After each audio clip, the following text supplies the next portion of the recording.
PTV, Telebisyon ng Bayan.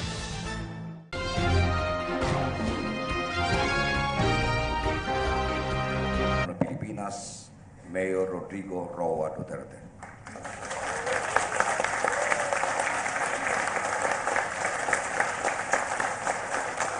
Thank you. Kindly sit down. Let me just read the acknowledgements. Present here with me, with you this evening, the Acting Secretary Enrique Manalo, si Secretary Emmanuel Piñol. He is the former Governor of and Mayor of Mlang, Governor of North Cotabato.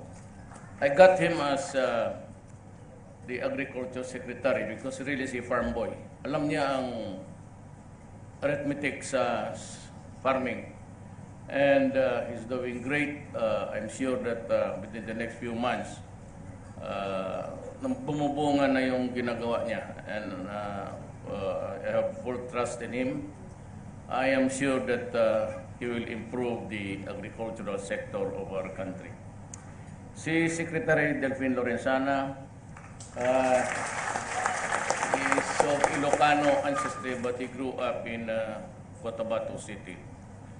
I first met him, yung mayor pa ako, he was the commander of the 2nd Ranger Battalion na dinala sa Davao. Doon ko siya many years ago. Maganda pa yung buhok niya ngayon. No? Totoo. Not trying to be funny, but pati ako, ang dali, over a period of just a few years, ako, may balding ako dito sa Kalimpuyo ko. Then we have Secretary Ramon Lopez. He's very well known sa business circle. Dito kayo babawi sa yung mga small and medium industries.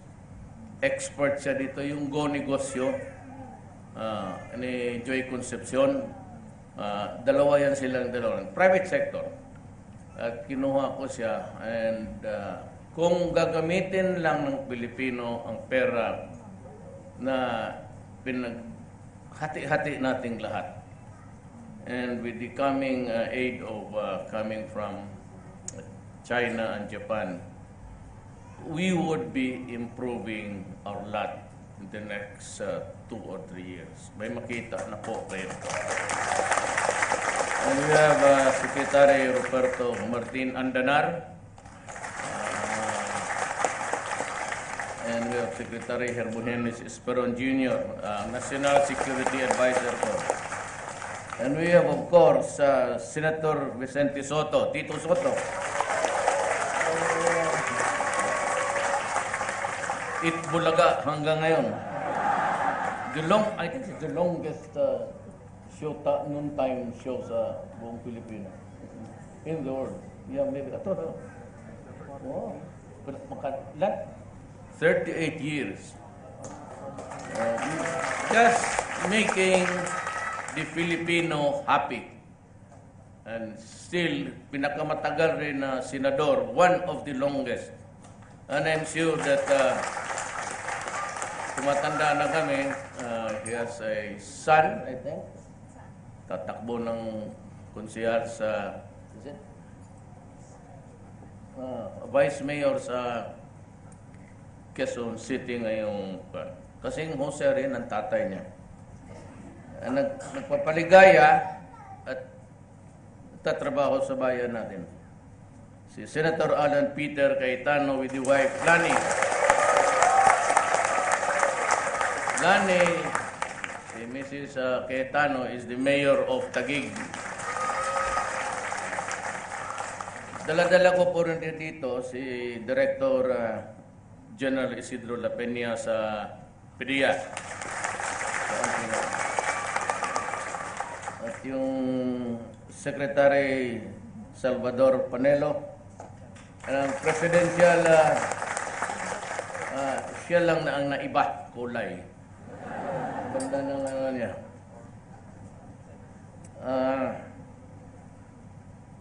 Yung kasama ko, si Ramon, si Mr. Henry Lim, si Miss Tolentino, ang Social Secretary ko, at Patawarin na po ninyo ako kung if I cannot mention everybody. Now, nung kampanya po, para mabuti, salamat na lang at dumating rin kayo para maintindihan ninyo ang bayan natin at ano ang ginagawa ko, pati yung kasama kong mga kabinete. When I ran, for obvious reason, is actually because nobody was talking about Mindanao. And I was really worried na pag hindi ito na-address, nobody's doing anything about puro lang infrastructure, gano'n, blah, blah, blah, blah, blah, the usual. Nako, sabi ko, patay ito. Delikado. But what I really promised first was there will be a stop sa graft and corruption.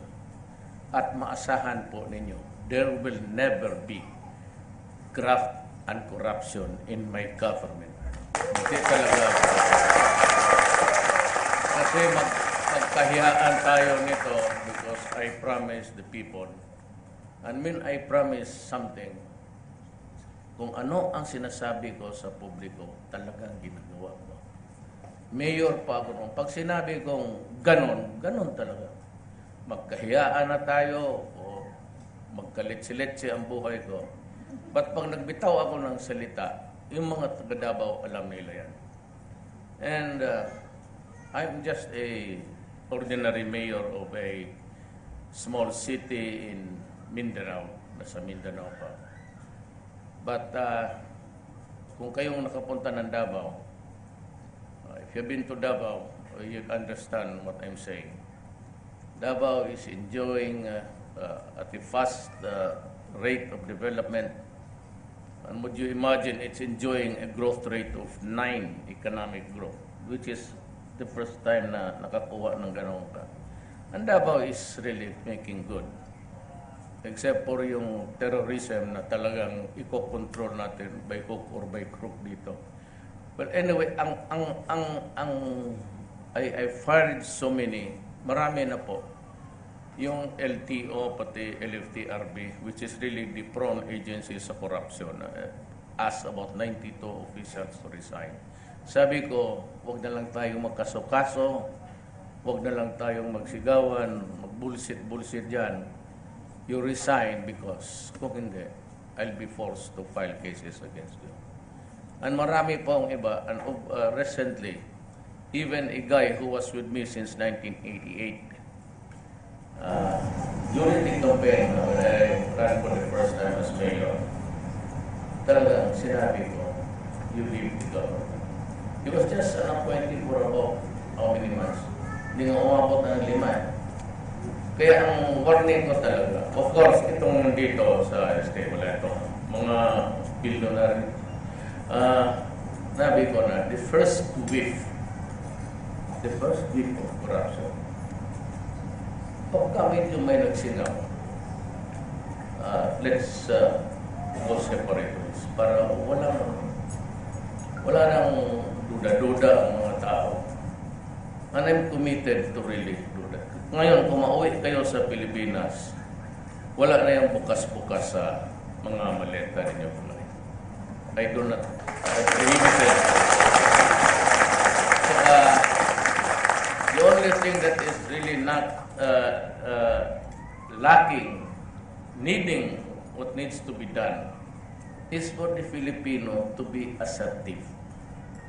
Do not fall into the trap of yung mga corrupt. If you are doing it right all the way, then kung may maghingi o may magpaparinig or even just to, suggest, at first instance sabihin mo na, look, do not mess up with me. I have nothing to hide. Kung buksan ko, huwag kang kumuha dyan ng isa. Usually kasi dyan, kung marami kang dala, natural, umuwi ka, kagaya ninyo. Naghihirap dito. Ang layo. Mahirap, malayo. For example, like 5 hours just to travel, just to listen to me. I'm sure that there is some, there's, well, the drawback is the travel. But ang ano niyan is, malaman ninyo kung paano dumiskarte ngayon. Sabihin lang ninyo, I will not give you anything. Pati yung sa mga BIR customs, yun ang inuna ko eh. BIR pati customs talagang niyari. And all others would just come naturally. If you just say, no, look, I do not have to give you anything. And do not F with me because, and you can create a scene. Pagka nagpipilit ka, no, sigawan mo na kaagad. Yung assertiveness lang. You have to help me. Ano? Bakit ako magbigay sa iyo? Ano mo? And there's an 8888 television yan sa PTV4. Right after the news, may bakanting isang oras yan. You can text. Sabihin mo ang pangalan kung sino yung demonyong yan. At sabihan mo anong ginawa, magkano, at anong oras, anong petsa, ilagay mo. And if you want, you can go to Malacan, ipatawag ko yung sampalin ko yan sa harap mo. Ito. Nananpan talaga ako eh. Kaya ganun. Kaya ngayon, marami akong human rights. Totoo, I'll go to that. Pero ang urahan muna natin ang korupsyon. Kayo mismo, huwag kayong bumigay. Huwag kang magbigay na patakutin ka gano'n. O di, sabihin mo, sige. Then all you have to do is to write me a letter. Gaya ng isang OFW, binigay niya. I'll give it to the Secretariat and it will process it. Everything that's about corruption will be given the first instance of attention sa opisina. Yan ang ipangako ko talaga sa inyo. Kasi ako, matagal akong 23 years mayor ng Davao City. Marami po akong kasalanan. I have had my faults in life. But putang ina yung pera, wala ako dyan. Wala talaga ako dyan. You know, that would be a tragedy. Why? Before I became mayor, I was a fiscal. And at the same time, during panahon ni Marcos, yung ombudsman noon was the Tanod Bayan. That's the predecessor. So I was appointed one of the two Tanod Bayan special prosecutors sa Mindanao. And I used to go to around Mindanao to prosecute cases. Karamihan na tamaan ko mga local officers, pati yung mga treasurer talaga. Kaya sanay ako magpresenta ng yung audit. It's a convoluted thing, but I had to, learn how to present my evidence one at a time and in yung talagang in order. So kung ako ang hindi ako papasok dyan. Not because of anything, kahiya-hiya na ikaw noon tipo-prosecute, tapos ikaw na makulong. And hindi ko talaga, wala masyado ako sa pera. Marami rin akong butt of the matter. But corruption is, at walang dumadating sa opisina sa table ko na contacts in government. And you can ask anybody. Kung kontrata yan sa DTI, doon lang yan kay Mon Lopez. He decides because he's the alter ego. Defense. Ang sa defense, I've been very strict, but very strict ako sa defense. It has to be the state of the art because it means the lives of my soldiers and policemen. So, walang dumadating na kontrata sa opisina ko. Mostly, I signed appointments. Yun lang. And kung merong official case, it's not about, it's about yung sa probinsya, away-away ng mga tribal, tapos yung dirido. By the way, half a Muslim kasi ako. My mother is Maranao, yung nanay niya, but my lolo is Chinese, Lam. So, yeah, ako medyo I understand. I might not really provide the best solution, but I can understand the problem of Mindanao. My father was a Cebuano, galing Mindanao. So yan ang corruption, nasa kamay ninyo yan. Do not give in. Huwag kang pagka kasi ang customs, they are not, wala ng open-open na. Diretso. Total, dumadaan ng kamera yan. Kamera yung x-ray. Sa baba, bago aakyat yan doon sa luggage counter, doon sa conveyor, dumadaan ng yan. So doon kung may questionable na nakikita na yan, bakit mo pabuksan?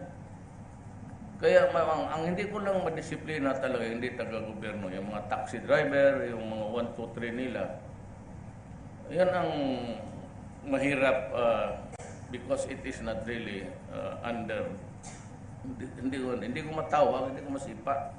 But I can be very strict. In the coming days, talagang pipigain ko itong Pilipino. But may kasi dyan, I have...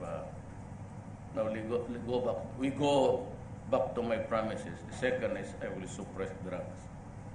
Itong masasabi ko, this is the statement when I left. My last sentence actually. I promise no corruption. Promise that I will suppress drugs, criminality, and try to figure out how to improve Mindanao and to start up the economics of the country. Kaya nung sa debates, if you were listening to the debates during yun lang ang sinabi ko. Wala na ako yung, I will iwan mo lang ito, infrastructure, puro naman corruption. So ngayon, dito ako sa droga. Ang sinabi ko, I will do it, even if it will cost me my life, my honor, and the presidency itself. Kasi nakita ko, mga kalaban ko, gusto akong si Leni, apurado masyado maging presidente. Tapos ito sila si Trillanes, si Parque. You know, this guy, he was the one na nag-mutiny. Nalaala ninyo yun sa Makati. Look at this idiot. Nagpangiti-mutiny yung palang kaduwagan niya. Pagdating ng pulis, nag-surrender. Ang ginawa, ninakaw yung lahat ng mga tuwalya sa peninsula. Ng bedsheets, tanan, kutsara. At hindi naman umabot ng barilan ba sa isang putok. Tapos, be careful. Kayo ba? Nakita naman yung behavior medyo pareho kay Dilima. Ang sabihin niya, political prisoner siya. Since when? Since when ako nagpakulong ng oposisyon dyan? Siya yung may nagpa-video. Nakita naman ninyo yun? Siya yung Yan ang pinaka-tragedy natin. It was the Secretary of Justice herself running, trafficking drugs. Kaya sabi maraming patay, totoo yan. Hindi ko, I'm not trying to deny that in the war, in Davao, I said, do not destroy my city. We were struggling then because Davao City was in no man's land. At alas 7 pa ng gabi, kung may taga Davao dito, they or he would tell you, alas 7 sarado na doon. So I was struggling against all odds, but I was able to make it develop. Usap ko mga komunista, patayan kami sa droga. And it was a very serious problem then, but I never knew the dimension nung hindi ako na-presente buong Pilipinas. Nakita mo, by the thousands, by the hundreds of thousands, nag-surrender doon sa gobyerno. Noon sa Davao, sinabi ko, I will declare war against you. Because if I feel that you are destroying my city, I will kill you. Correct. Pagka you are destroying, you deprive me of my son and my daughter at ang kinabukasan na talagang papatayin kita. Walang problema yan. Pero ang order ko sa police is go out and arrest them. Ubusin ninyo. Pag ayaw magpa-aresto at lumaban, may mga lawyer man dito, and there is a violent resistance, may baril o ano dyan, kutsilyo, o bato, o bat, and if you think that you will die, shoot the idiot. Ialangan. At lahat talaga ng bangag yan. Lahat ng yang nasa droga, bangag yan. Hindi mo malaman, you'd never know the imponderables of the human criminal mind. Anong gagawin niya sunod? And for that, nung nag-presidente ako, ganun rin sinabi ko, do not destroy my country. It's the only one that I have. Do not destroy the youth. Yan ang kinabukasan namin. Now, with 4 million addicts, what am I supposed to do? I have to declare war against the lahat na. The drug lords and the runners and the pushers. Because I cannot destroy just one, then allow the other side of the story to keep on running. Pag may droga, may drug lords, mayroon talagang runner, maghanap yan. Anti-demand dito sa market, sige, maghanap tayo ng supply. Hindi mo kasi pagka basag na, pag sumakay yung, it's the monkey at your back nga, in your back. Yan ang tawag dyan, basta addiction na, kasi gaganong-ganong ka, parang may unggoy na gaganon sa likod mo. So, may market talaga yan. So, kailangan, I have to destroy or kill the drug lords.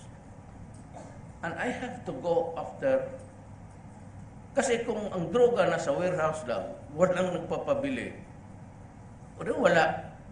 Ang problema, maraming runner, maraming pusher, maraming gumagamit ng kapital nila, kunin lang din doon sa sinong na-contaminate nila. Insay, sino yung nahawa nila. So I have to destroy both. Kaya sabihin ng mga pare, ng mga NGO na, mamahirap ito, wala akong magawa. I cannot just enforce against the drug lords and then allow the runners to do their thing.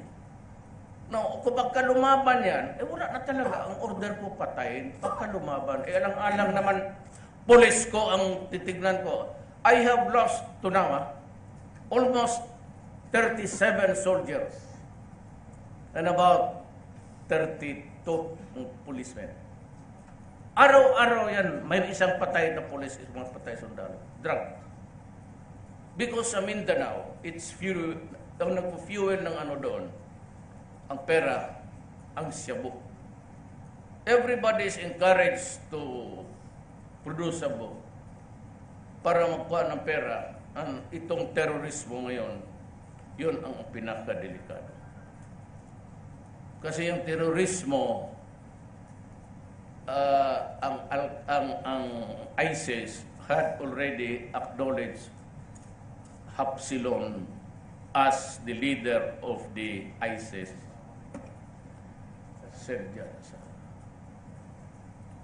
So, sabi ko sa military, huwag na natin hintayin na magputukan ang mga sakyan, kagaya ng Syria, Libya, Iraq. In the marketplace, paputok dito, paputok doon. Sabi ko, luluhod tayo na. Huwag na natin hintayin na mapasubo tayo. Destroy them now. Kaya ang mga shabu laboratories doon, hindi M16, dalawang M60 pati basuka. Kaya kung pulis lang doon, ma-wipe out. Tawag talaga ng military yan, joint operation yan. And that was why the military is participating dito sa drugs, specifically. Because it is a national security threat now. Pag binitawan ko ito, I would have consigned my country to the dogs and allow the next generation of Filipinos. But walang mamangyari sa bayan natin. Kaya kung sabihin nila makarapat-dapat lang na mamatay, makulong ako o mamatay ako, okay. I will rot in jail for you, for the Philippines. May isa talaga sa atin magsakripisyo. Kung ako yan, pasensya. Pero hindi ako nagsabi walang namatay. Marami yan, marami kasi. Pero yung sabi na pinatay na isang pamilya, minasa, wag naman. I am going to prison for the right crime. Wag naman yung crime na itapon mo sa akin na lahat na lang ang patay doon akin. Di kung nalaman kong gano'n, nagnegosyo na ako ng puneraryan mo pa.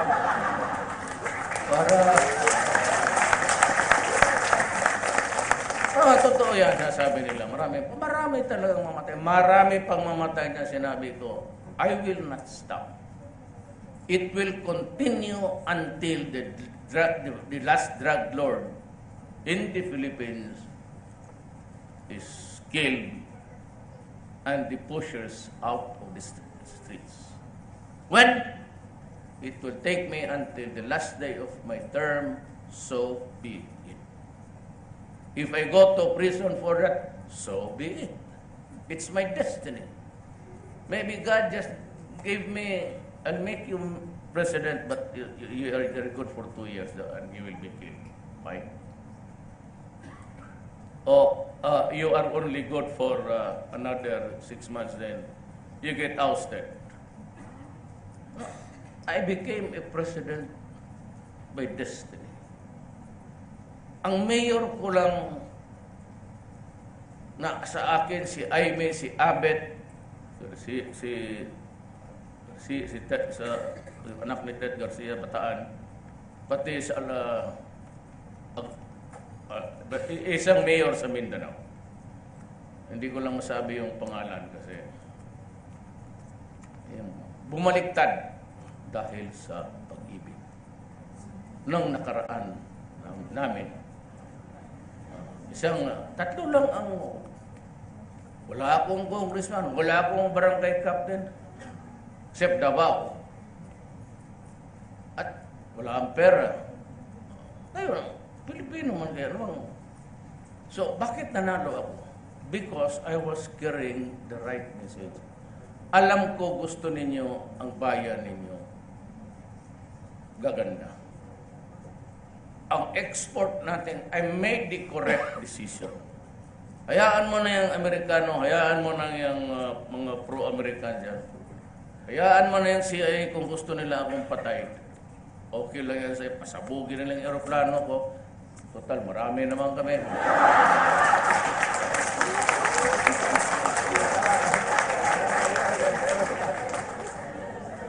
Walang problema sa akin yan.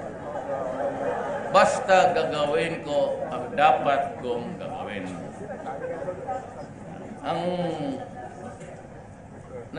The greatest sometimes mistake, even sa military ka, is miscalculation.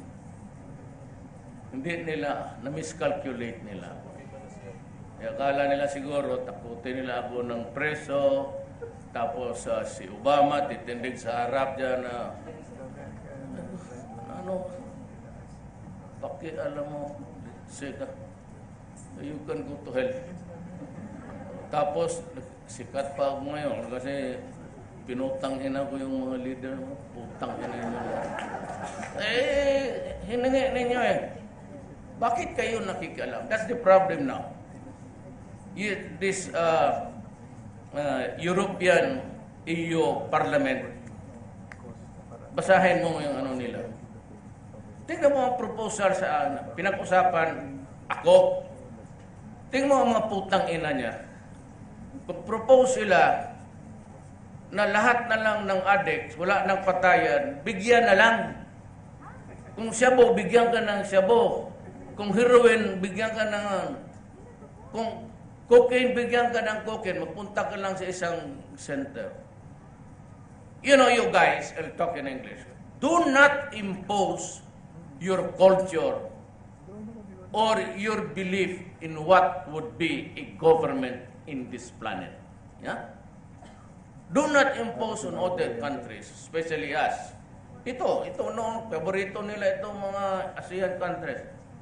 Because there's a death penalty in Indonesia, Malaysia, and I'm trying to revive it and trying as if the other countries of EU walang death penalty. Marami pa rin. Itong mga buang na to, hindi ko talaga, why are you trying to impose on us? Why don't you mind your own business? Why do you have to, fuck with us, goddammit?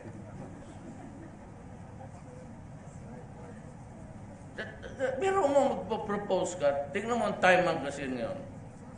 Look at, wala ng gender. Because you can be a he or she, wala nang, look at the cover of Time Magazine. Isang babae o lalaki, wala nang he or she. Yan ang kultura nila. Di, kayo lang, hindi yan pwede sa amin, kay Katoliko kami. But there is the civil code which says that you can only marry a woman for a woman to marry a man. Yan ang batas natin. At bakit bakit papasok ito mga gender? Wala akong ang dalawang brother-in-law ko gay. May mga pinsan ako na gay. Wala akong pero kung saan ka pinesto ng Diyos, diyan ka lang. Huwag mong haluin kaming lahat. Pero ako ang presidente, tapos wala nang, you erase the great divide between a woman and a man. Magdala ako ng babae doon sa bahay ko, lalaki, tapos babae sunod. Lalaki, babae, tapos that's it. You read the Time Magazine. That's what they are really trying to, sila yung mga taga-State Department, that it's not really a question now of country. It's a question of global citizens. Masyadong, kaya my advice to, I will talk in the coming summit. By the way, before I proceed any further, allow me to thank the Myanmar government for hosting the Filipinos to earn a living. We acknowledge your humanity to help your Asian brothers who are really pretty hard up also. And we would like to promote the bilateral and the cohesiveness of our organization. It's high time that we put up something also vis-a-vis yung EU. Gano'n na lang. Total, malayo masyado tayo. We don't have anything to do. So they will suspend the aid, gano'n. Sabi ko, you can do. Sabi ko nga sa kanila. Para bang kasi yung past administration, whenever they make a report to any forum or venue there, they always harp on the human rights violation. A bit of threat that you lose the assistance that's given to you every year. Para bang sabi ko, came to a point that repeatedly, Obama said, the State Department said, and everybody there was an idiot. Sabi ko, you can go to hell. You can eat your assistance. We do not need it. We will survive. So from now on, I will adopt an independent foreign policy. And I will deal with any country that I like, which I think can help us. That's why I'm here in Myanmar. We can help each other. And you have helped us in so many ways. My gratitude to you, to the government and the people of Myanmar. Wala akong ngayon, pumunta akong China. I said, I come here in peace. I do not intend to impose the arbitrary ruling of the China West Philippine Sea.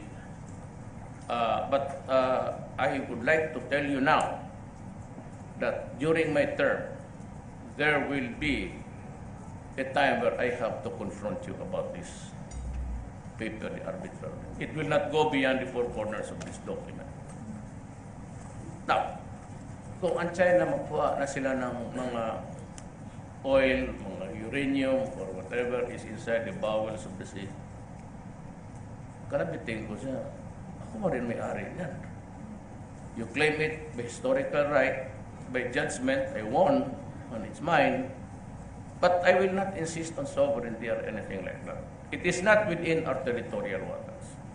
Kung baga ano ka, subdivision ka, in the family of nations, binigyan ka ng sarili mong peace fund. Pero outside of your bakod yan. So it is not within your territory, but the area is your entitlement. May priority ka dyan. That's nothing to do with the jurisdictions. Yung sarili mong peace fund. Kasi ikaw yung katabi niyan, iyo yan. So the 200-mile economic zone. So ngayon, wala pa man. Sige siya lagay ng structure dyan. Ang sinabi ko naman, as late as 3 years ago, you guys were audit the mga satellites, spy, ours, kanila, pinapublish nila that there was something afoot there, a brewing. Sabi ko ngayon, sa Amerika, bakit hindi mo pinuntahan doon? Ikaw lang may kakayanan eh. Ikaw lang yung may maraming eroplano. Ako nakabili tayo, hindi sa panahon ko, kay Aquino, dineliver ng panahon ko. Buti maklaro, I'm not claiming any credit there. Deliver, may 4 ako. By the time I go out of the office, baka gawin kong 12. So, tag 333, para may Air Force tayo. But we have already, and we are using it actually. Sabi ko, because hindi ginagamit kasi aeroplano yung bumba-bumba. But sa galit ko, sabi ko, sige, gamitin mo na. So, we have been trying to do something. We're doing well, actually. So, balik ako, malimutan ko. I will not veer from my topic. Yan ang sinabi. We will not insist on anything. But let me, sayang nga sila. Double the atin lahat, ha? China has, nung pumasok ako doon, sabi ko maglamano lang tayo. I am not asking for anything. Nung ang pasok ko sa kailangan, I just want trade and commerce. Wala akong hingiin sa inyong pera-pera gano'n. Kaya China, sige, kaibigan na tayo. Sige, bigay namin to. So nag-open up sila yun. Even tourism. Dating na siguro, by the end of the year, mga 1 million ng Chinese na tourist na doon.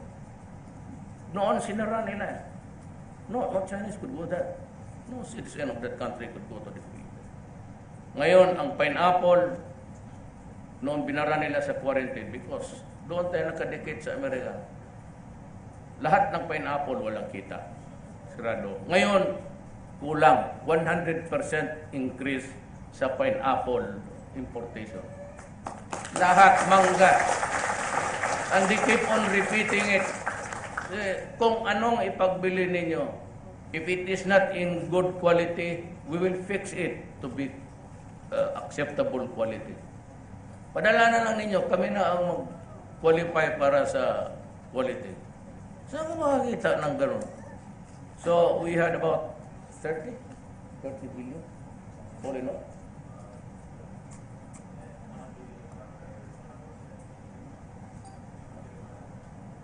They promise all in all mga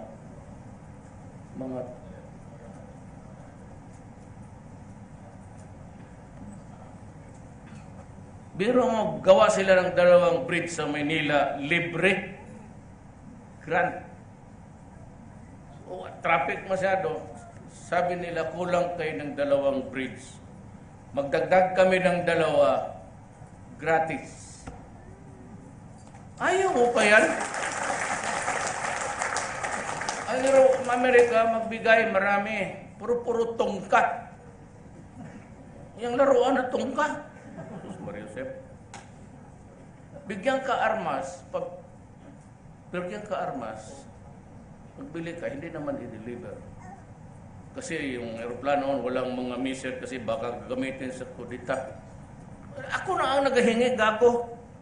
Ba't may matapot niya kudita? Di alis ako, bakit rin magpatayan? Sabi ko, magkudita na lang. Kayo magkudita, no? O yung gwardiya ko sa pisina ko, sige.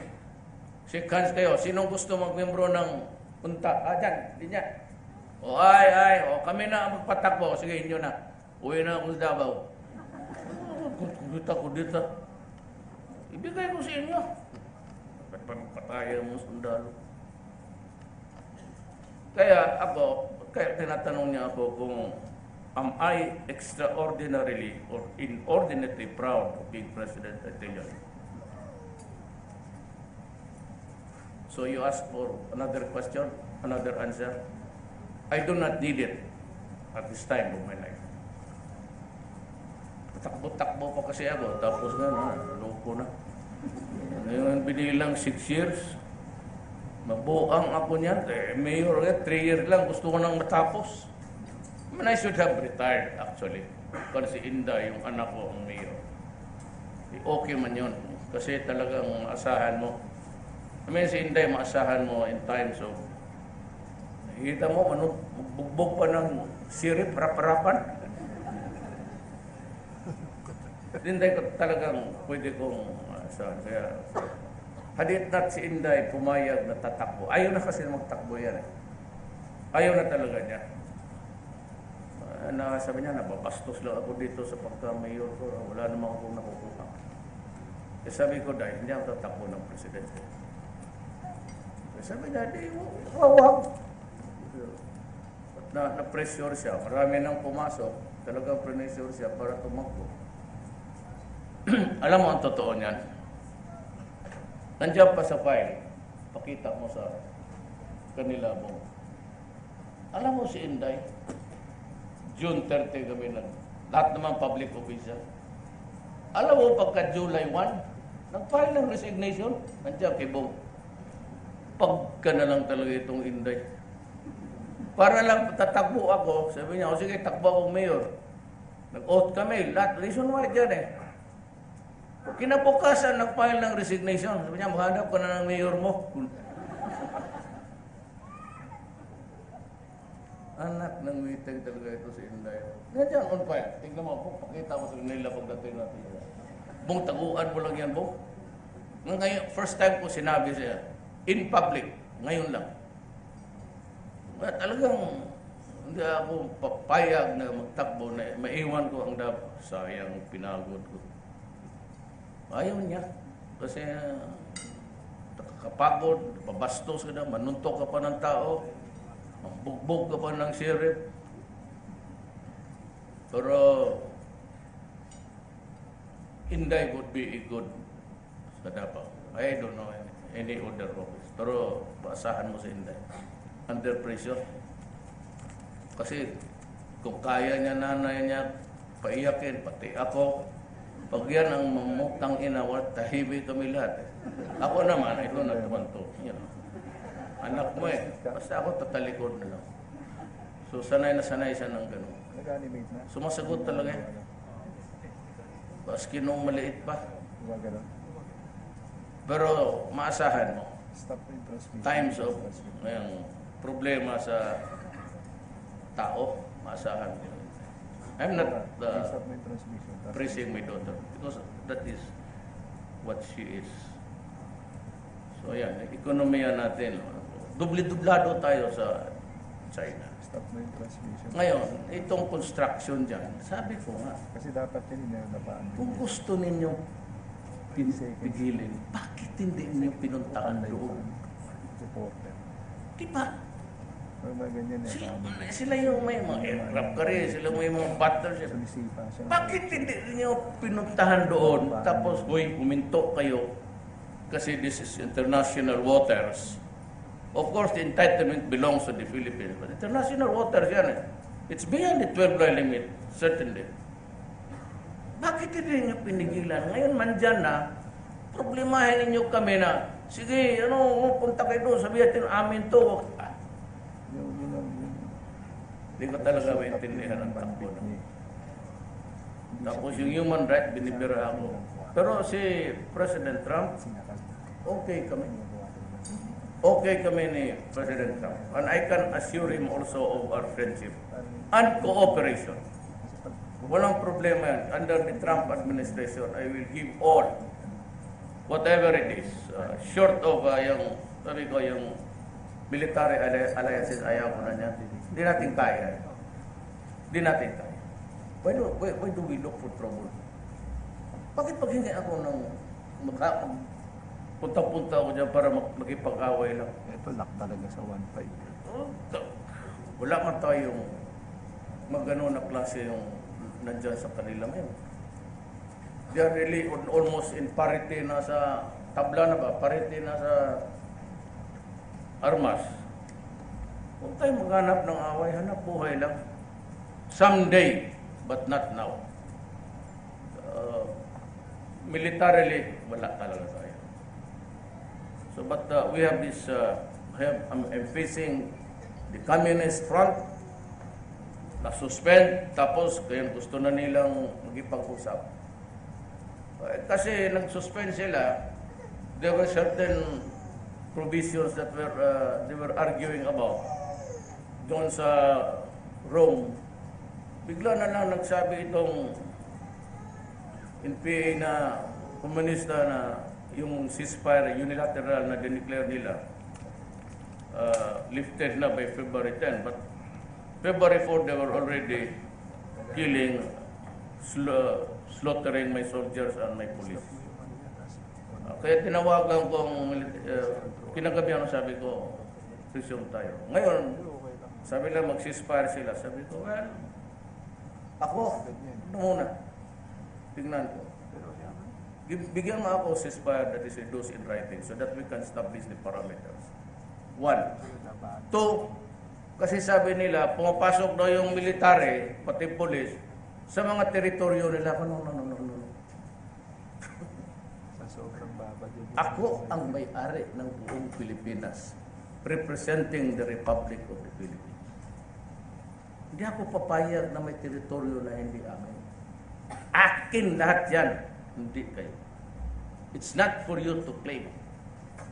It is my office that would say, where lies the boundary of my country. Third is that i-release ninyo lahat ng sundalo ko, pati pulis na kidnap ninyo, pati civilians, mga municipal, pati barangay officials. Fourth is that stop. Otherwise, gira tayo. We have been at it for 50 years. Do you want another 50 years? Are you good for another 15 years? Many years ago, I was an apostle of Siso. Kaya tawag ko sa kanya, sir, kilala niya ako, sodyante niya ako. Pero sabi ko, well, kasi full of idealism, bata ko. When you grow up, may pamilya ka na, then you see the reality of it all, yung totoo sa bayan mo, you stop indulging in ideas alone. You have to let reality sink inside your goddamn gray matter between your ears. Yan ang totoo dyan. So, I'm talking with the nung na-presidente ako kasi nga, madali ako nakiusap. MILF says, we'll talk. And Noon Miswari said, Mayor na tawag lang kayo hanggang ngayon. I will talk to you when I shall have completed my team.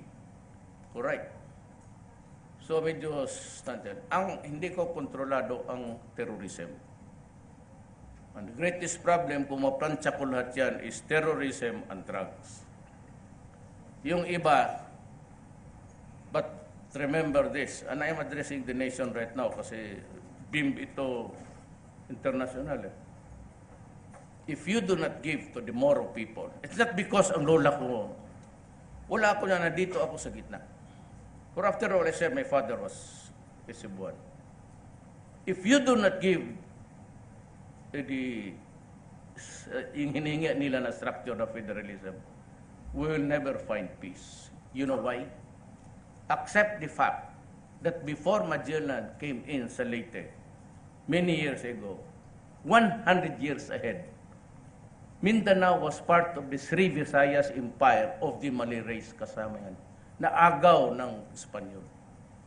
Tapos naagaw ng Amerikano. And pati tayo, they look at us as the extension of the imperial.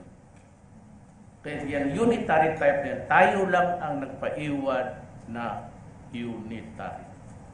Lahat federal setup. And it has deprived, truthfully also, the people of Mindanao. We have always been considered a distant relative. Kasi dyan sa Pilipinas, Pilipino man tayo magprangkahan. Ako lang ang nakalusot by sheer, I don't know.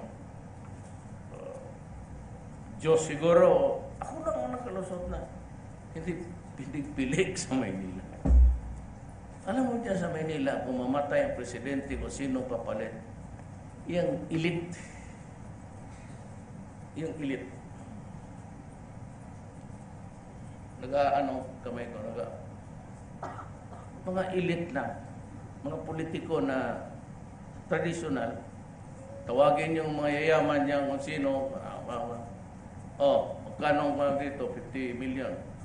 Pag mag-abot na ng 3 billion yan, larga. Tapos, partido.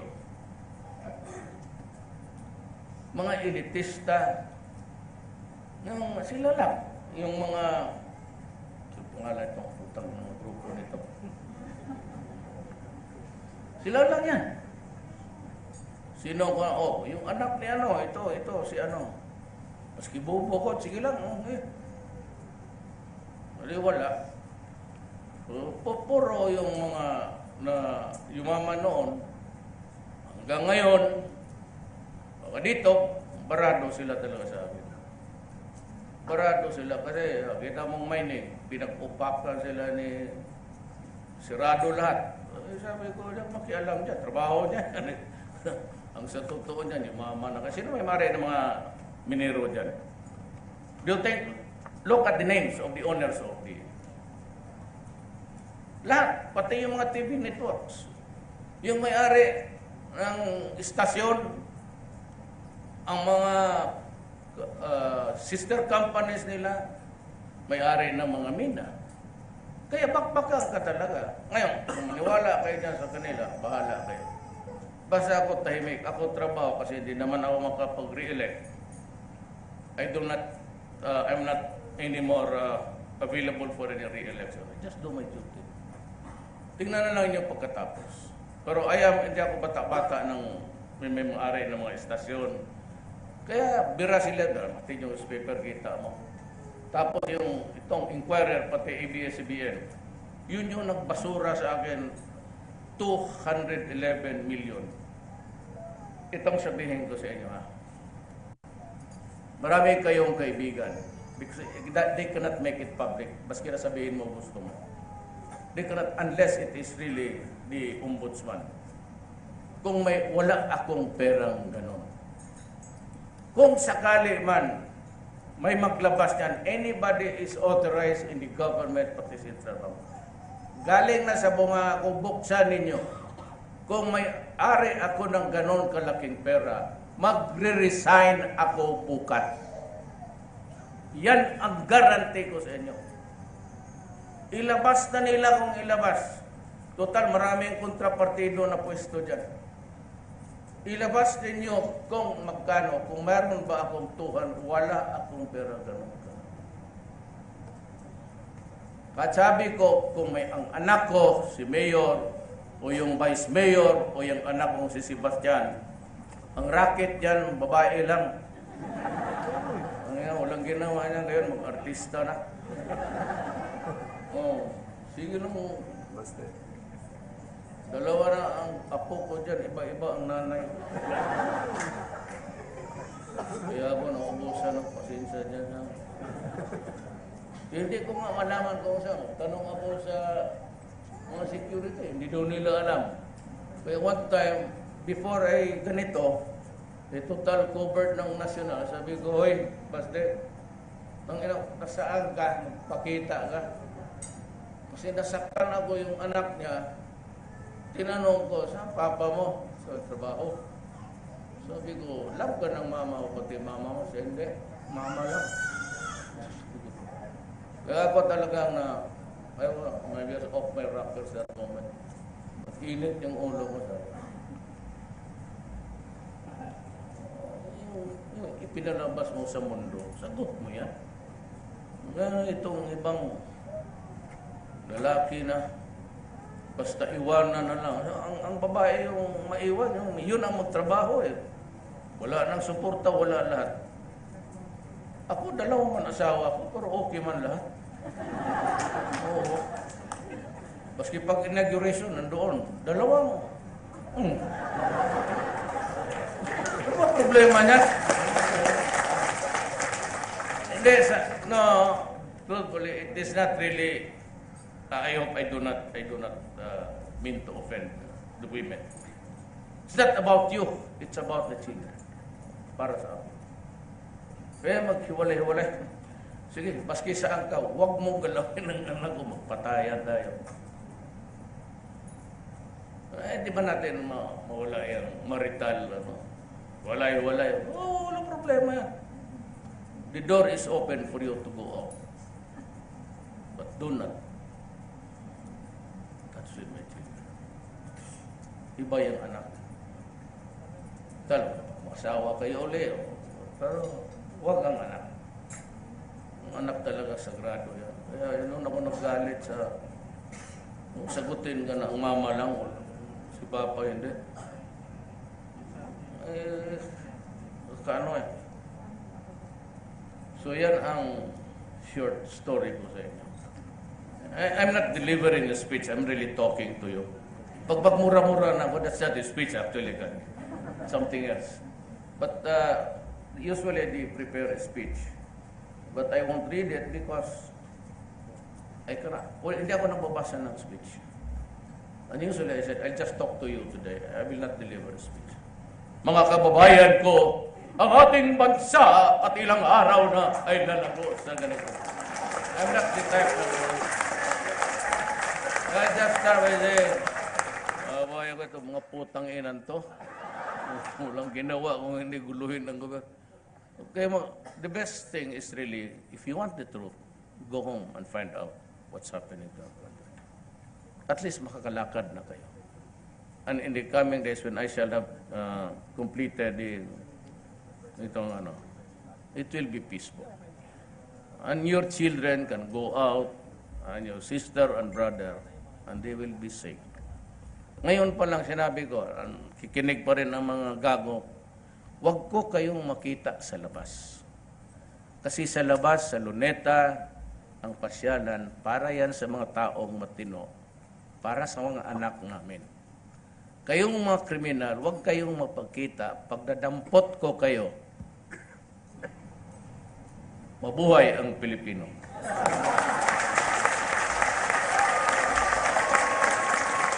Ganon talaga. Hindi mo madala yung mga kababayan ko, alam mo, it is wrong for you to do that. Kailan pa ba naniwala? Paputang yung Pilipino. Kasi, kriminal? Hindi ako maniwala ng gano'n. O dito ka sa akin, ako sanay. Sanay ako sa in 7 days.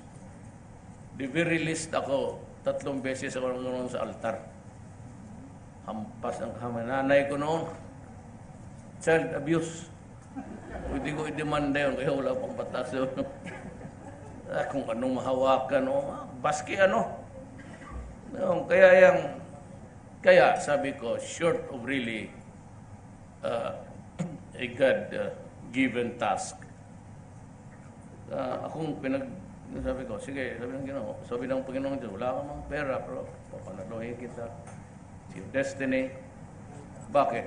Nakakita niya ang sinseridad ko. May mga ilang taong kami nagkaharap-harapan dyan sa altar. Sabi ni Jesus, mabuti ka kasi kilala kita. Pareho ang dinaanan natin. Di ba magalit ang Diyos niyan kasi totoo man. magalit si Yesu Cristo. Bakit magalit ka man? Totoo mo talaga nagharap-harapan tayo palagi. Kaya sabi, oo nga. Pauwi na kami, galing ako daos. Itong mga gago bidya.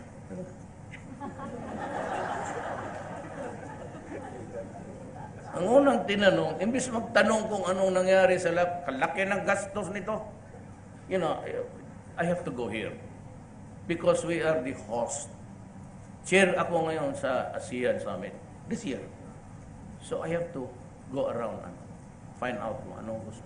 Para pagdating sa agenda natin, kami doon, wala nang debate. Pagdating doon, puro papel na lang yan. So what do you want to maybe raise an alarm or voice something that you want? Ganun yan. Wala na. So ayaw ko na mag-travel kasi tanda na ako. What do you mean? Talagang tutulog na yung iba dyan. Ano na magiging Pag ganong edad, hindi na kami pwede yung ganong travel. Ako rin, 72 na ako this month. Oh.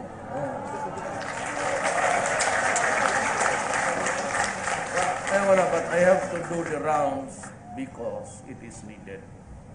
Being the host, you have to come up with something that is a good, participation. No? Hindi na kami magdebate doon.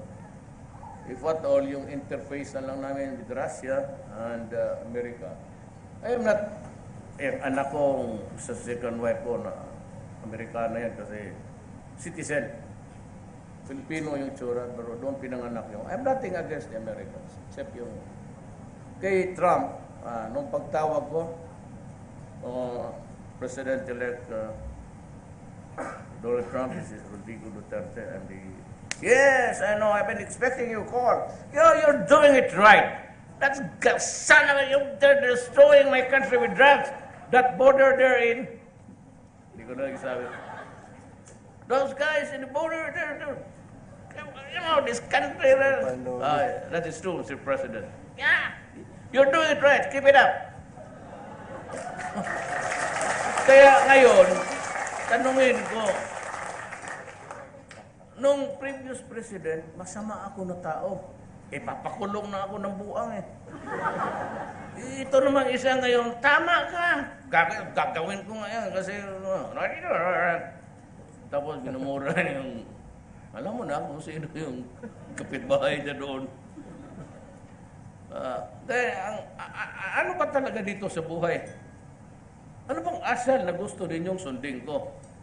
Itong iyo, wala nang, ang Canada near into recognizing the human being without a gender. Bili kayo ng Time Magazine. Yan ang binabasa ko kanina. God. Nawala na si Adam pati si Eve. Paano na yung istorya sa religion natin nung high school pa tayo? Hindi nga high school, grade 1. And Adam and Eve, bagay kalukuhan naman talaga yun. Saan ka makuha dito na wasakin mo yung ribs para mag... There has to be another story which is true. I don't believe in that. I believe in God. I have this deep and abiding faith in God. Somebody controls the universe. Otherwise, banging tayo lahat. But it's more of universal conduct. It has nothing to do with. Kaya this planet is 5 billion years old, or 4 billion sabi ng iba. When was the time ang tao nagawa? Kung panahon ng itsura nila caveman, di si Adam parang unggoy.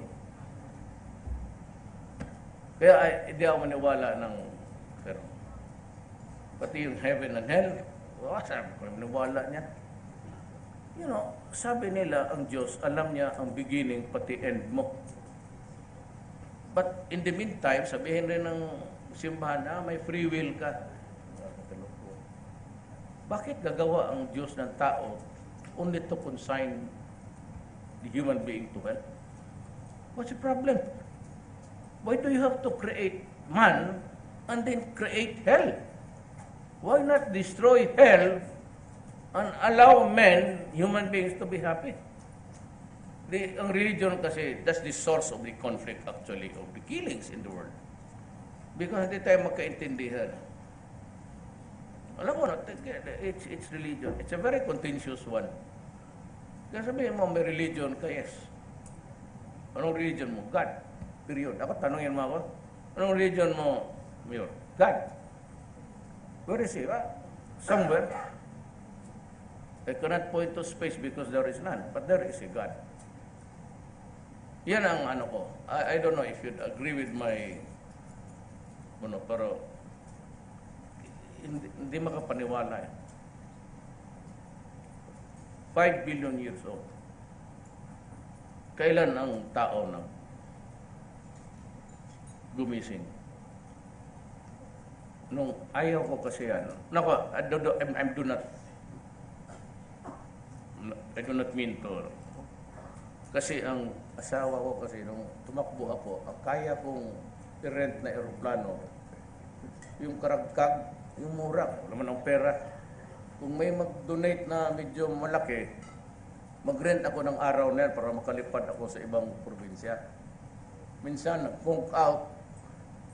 Minsan, nawalaan ng break. Mabutit na lang sa Davao na mataas yung runway. Tuloy-tuloy ang buong pupuntang dagat. So, sabi ng asawa ko, magbasa ka ng Baptist yung asawa ko. Basa tayo ng Bible. Bago ka. Para nilang. So, magbasa. Siya ang magbasa. Ako ang mag-pray. Lord, I am about to embark on a journey today. And it's a bit far from this place. I have an airplane which is model 1983 Cessna. Ilang beses na wala mang iba. Tapos sabi ko, Lord, I hope to come back, you know. If I don't, then please remember my children. Kaya minsan na-late ako. Ayaw talaga niya ako magpaalisin. Magbasa ka. So, napili niya. And David was there with his 20 si King David was 43 wives. Ay, putang ina. Let's say, mabuti pa itong gagong to. Kung nagka-43, ako wala. Sabi ko, ayaw ko na, basa dyan. Sabi ko, minsan, and Moses came down from the mountains. Eh, kung sino nakutos sa kanya, mag-akyat-akyat doon sa bukid, bakit di sila naghintay na lang dyan sa bahay niya? Ayaw ko na yan. Kaya galit yan siya sa akin. Pero actually, the Bible, it's a recorded history of mankind. Beginning, I really do not know. It's 5,000, sabi ko 5 billion years old ang planet. So when did we acquire that religion? Yun lang ang tanong at sabi, philosophy of life. So that you'll understand me. That I believe in God, I believe in the Filipino, I believe in complying with my promise. I do not believe in takot-takotin nila ako. That would not deter me. I will not be stopped at takot-takutin mo ako. Kung ano nandiyan, subit. That is yun ang swerte ko sa buhay. Wala tayong, the important thing is that someday, yung mga anak ninyo, okay na ang bayan natin. Hindi na sila kayang umalis para mahanap buhay. But you know, ang hindi rin natin you have to consider the problems. Itong simbahan. We have breached the 100 million, 110 na lang to be safe. And we do not have enough resources actually. Kaya si Pinyol is working overtime how to deal with this problem. Na makakain lang tayong lahat without. Mabutit na lang ang Burma, our good neighbors. The good neighbors of the Philippines. We are lucky to be identified in Asia. Vietnam, Thailand, Burma, Laos, nakakabili tayo ng bigas. Walang pahirapan sa presyo. Ang Philippines talaga is overloaded ng tao. Ang problema, I am embarking on talagang an aggressive birth control. Ano ba naman yung para hindi magtagpo yung dalawang itlog? Ito kasing, ang nakaletse nito, itong simbahan. Sabihin nila na, yan, wala kayo. And always, the sanction is, papunta kayo sa impyerno. And they have pictured a place where there is really hell by just the word of it, and may parang may burner doon na maluluto ka. Alam mo, kung patay ka naman talaga. Itong mga sa Katoliko, it's high time that they let go. Second, yung even sa yung mga mahirap, wala kaming pandibing. Sige, buti ng gobyerno. Sabihin ko, 3 araw ha, mahal masyado yan, maraming patay na. Sikasuhin ko, hindi Mayor. Bakit? Sabi daw ng pare, for 9 days, ang kaluluwa ng tao, nandito pa. Hindi pa umakyat sa bukid, kung saan siya papuntang putang ina niya. Tang ina. Pero ang gastos niyan, kaya sa bukid, who will foot for the bill? Sa kape, para magsugal-sugal dyan, tapos magkain. Ibig na wala ng pera, itong stupid na Katoliko, yung magano na myth, what's taking you to know to go around? Tanongin kita, ikaw mamatay, ano gawin mo? Bakit kasi pasyal-pasyal dito? Ibig mo lang ito go na. Yan mo, tapos yung ayaw ko. Tigpirin ko, hindi ko inatake ang simbahan. Maintindihan niya kung bakit. Ganito, pagkalinggo, huwag ka magdala ng patay, mumurahin ka ng pare. Hindi yan nag-ano ng basbas ng linggo. Hanggang Sabado lang, pati Monday. Ang linggo, wala. Yung mga hirap na, sabihin niya, 2 araw lang ang balsamasyon. O di ka linggo, kailangan ilibing mo na kasi Friday. Nangangamoy na. Pagdating mo doon, galit yung pare. Walang dalhin mo kinabukasan, Monday. Bayad ka ng tubig. Galing lang mayan sa Pasig River yung putang ng tubig na. Basbas mo ng gano'n, pagalitan ka, huwag mong ipasok yan, dito lang sa labas, kari mabaho na. Panganang sa galit pag na Diyos.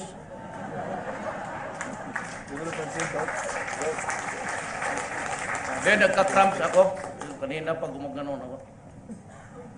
I don't know, ang calcium ko, kinakain ng katawan ko, siguro karma na ito. I just had my blood. Wala akong panahon kasi sabi too late na. Kaya ako ginaganon ko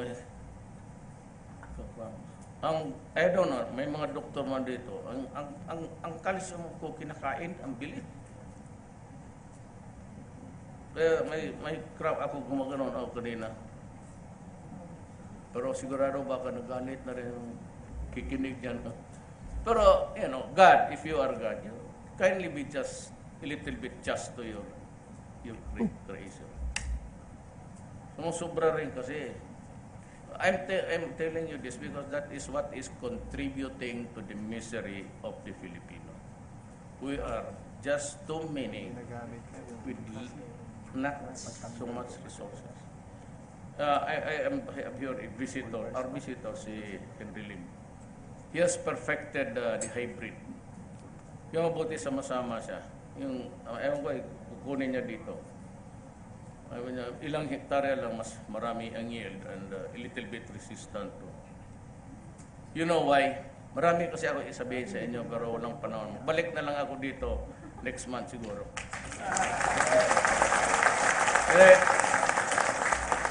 We are unfortunate that the Philippines is the window of the Pacific. Kaya yung Central Mindanao na yan, wala talaga yan except for the sugar. But that is too far away na. Ilang islands na ibibreak ng bagyo. Ang una niyan, Samar. So the one thing viable in Samar, mining, coconut if you may. Pero wala talaga silang plantasyon na saging. Tumba yan. Every now and then ang bagyo. When the Pacific Ocean heats up, ang unang tatamaan. Samar, Surigao. Down Davao, wala masyado kami. So, yan ang problema niyan. Wala kang masahan sa Visayas. It's Mindanao and Luzon. Yung malayo-layo. Yan ang kalbaryo ng Pilipinas.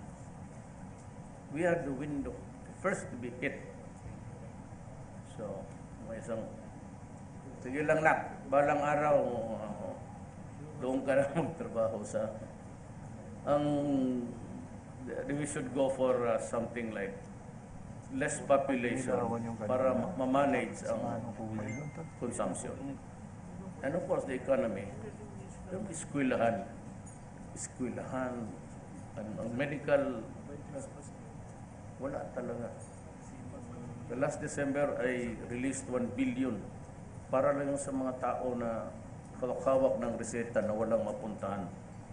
Then another 1 billion. Alam mo ano? Ayaw ko, kontra gusto ako doon, pero yung community-based rehab ng mga addict.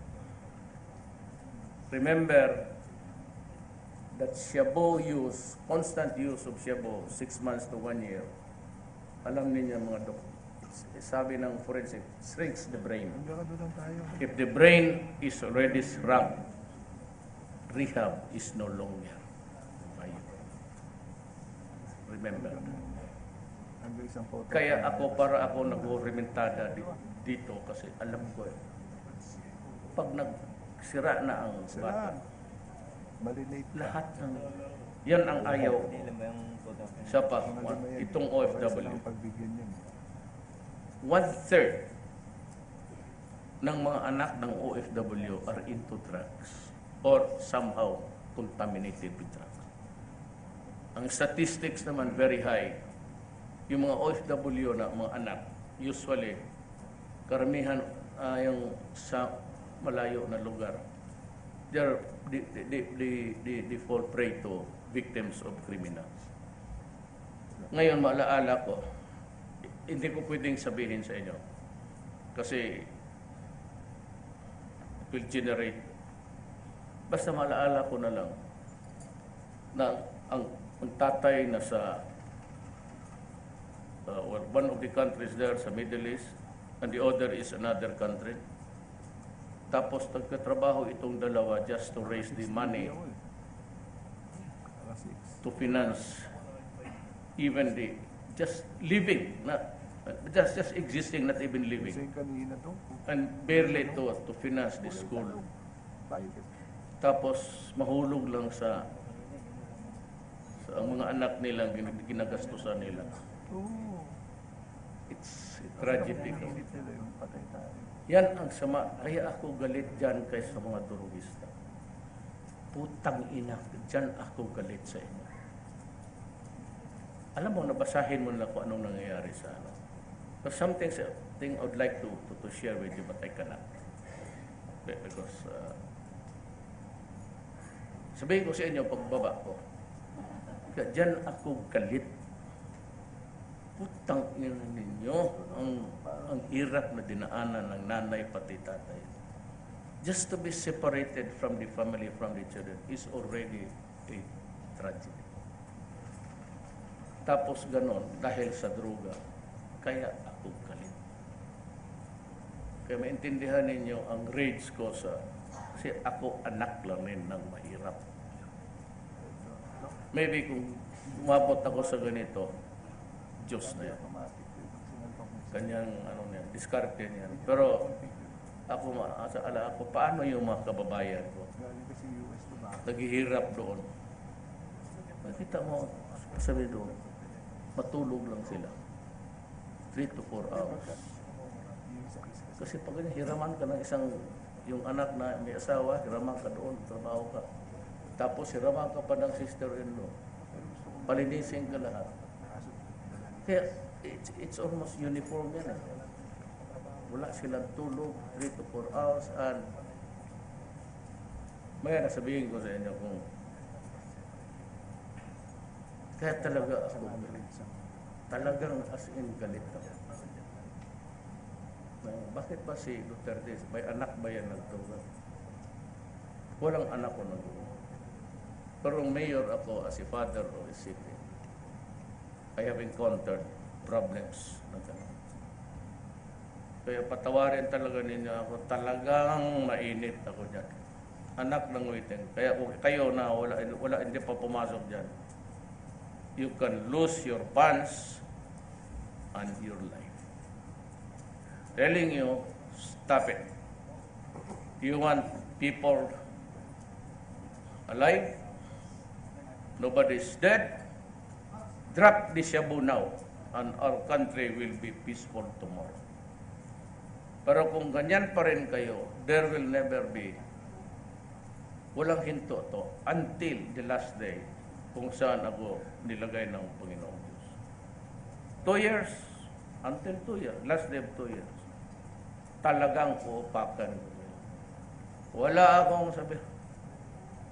I promised the Filipino people. It is a covenant, it is a contract between you and me. And I will honor it. My God, as I have said, even if it cost me my life, honor, and the presidency itself. Maraming salamat po.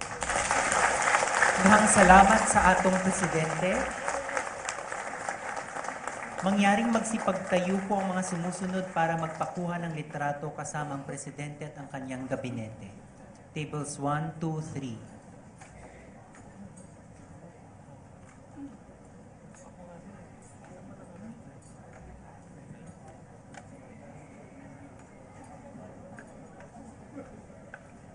Maghanda na po ang mga sumusunod na tables 10, 11, 12.